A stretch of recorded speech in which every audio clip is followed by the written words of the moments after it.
नमस्कार, स्वागत है आपका वीके न्यूज पे। बंगाल में ममता की दीदीगिरी की इंतहा अब हद से पार होते हुए नजर आ रही है। बंगाल में राजनीतिक लड़ाई का निशाना वो लोग बन रहे हैं जो बीजेपी को सपोर्ट कर रहे थे।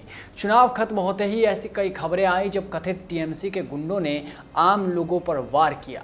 बीजेपी ने भी आरोप लगाए कि इस वजह से कई लोगों को डर के मारे घर छोड़कर जाना पड़ा। ऐसी कई वीडियो सामने आई जिसमें दावा किया गया कि कथित टीएमसी के गुंडे सियासी बदले के नाम पर रक्तपात मचा रहे हैं। सड़कों पर गुंडई की तस्वीरें भी सामने आई। मामला कोर्ट तक पहुंचा, मानवाधिकार आयोग तक पहुंचा, लेकिन ममता सरकार के कानों पर कोई असर नहीं पड़ा। तानाशाही का आलम यह है कि जांच करने गए लोगों पर भी हमले हो रहे हैं। लोकल पुलिस সেই অর্থে কোনো মুভ করেনি। লোকাল পুলিশ সেই অর্থে কোনো মুভ করেনি। ফোন নাম্বার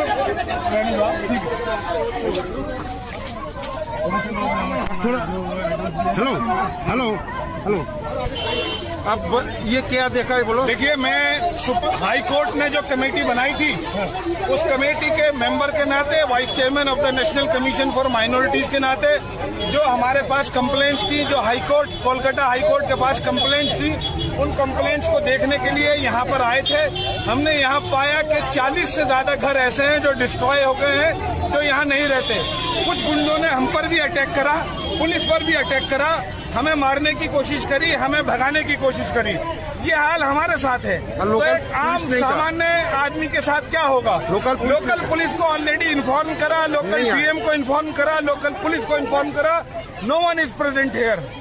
ये बहुत ही मेरे साथ अगर पुलिस नहीं आके खड़ी होगी तो आम पब्लिक के साथ कहां से आकर खड़ी होगी? ये बड़ा अफसोस की बात है। एक बार देखिए, आप इन्हें दिखाइए कैसे मुझे मारने के लिए, ये सब मुझे मारने के लिए उतावले हो रहे हैं। ये देख लीजिए आप, ये बिल्कुल मुझे मारने के लिए तैयार खड़े हैं।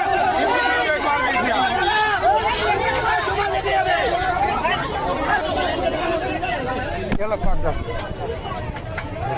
ये मुझे अब आप सोचिए कि क्या हाल होगा उन लोगों का जब हिंसा की जांच करने गई मानवाधिकार आयोग की ओर से गठित समिति के सदस्यों पर ही हमला हो रहा है।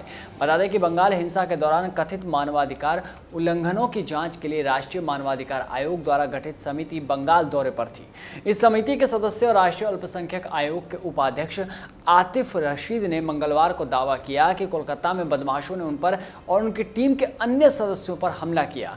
बीजेपी ने इस घटना की निंदा करते हुए दावा किया है कि बंगाल में लोकतंत्र बर्बाद हो रहा है। वहीं टीएमसी ने कहा है कि घटना में सत्तारूढ़ पार्टी से कोई शामिल ही नहीं था। एक न्यूज़ चैनल से बातचीत में कमेटी मेंबर ने कहा कि मामला राज्य सरकार के हाथ से भी निकल गया है। अब मिलिट्री ही वहां स्थिति संभाल सकती है। NHRC team member Atif Rashid ने कहा कि वहां जब लोकल पुलिस मेरे लिए नहीं आई तो गरीब दलितों के लिए कैसे आएगी। उन्होंने आगे बताया कि मेरा ऑब्जर्वेशन है कि वहाँ जितना हिंसा हुई है उसका 2% भी रिकॉर्ड में नहीं है। उन्होंने बताया कि ज़्यादा पीड़ित दलित हैं और उनके घर तोड़कर उन्हें पलायन करने को मजबूर किया गया है। आतिफ ने कहा कि मैं जब जादवपुर पहुँचा तो उसके 1 घंटे पहले डीएम और एसएसपी को सूचना दी थी।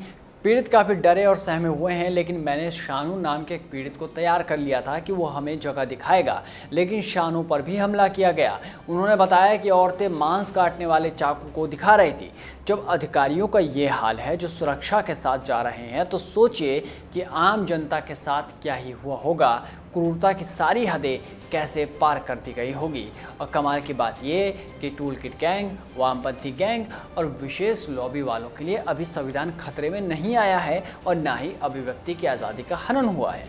बंगाल के सियासी खेला अब खूनी खेला बनते हुए नजर आ रहा है। ये सबको साफ तौर पर दिखाई दे रहा है और इसी की जांच की जानी है, जिसकी कीमत आम लोगों को चुकानी पड़ रही है। हाल ये है कि मानवाधिकार आयोग की टीम पर भी अब हमले हो रहे हैं। तो ऐसे में सवाल ये कि ममता सरकार क्या इस टीम से डर गई? क्या ममता सरकार को इस बात का डर सताने लगा है कि अब सच्चाई सबके सामने आ जाएगी, जग जाहिर हो जाएगी और उन पर कई सवाल उठाए जाने लगेंगे? सवाल ये भी क्योंकि ममता की दीदीगिरी का असर अब भी देखने को मिल रहा है। इस वीडियो में बस इतना ही। देश और दुनिया की तमाम बड़ी खबरों से जुड़े रहने के लिए बने रहिए वीके न्यूज़ के साथ। नमस्कार।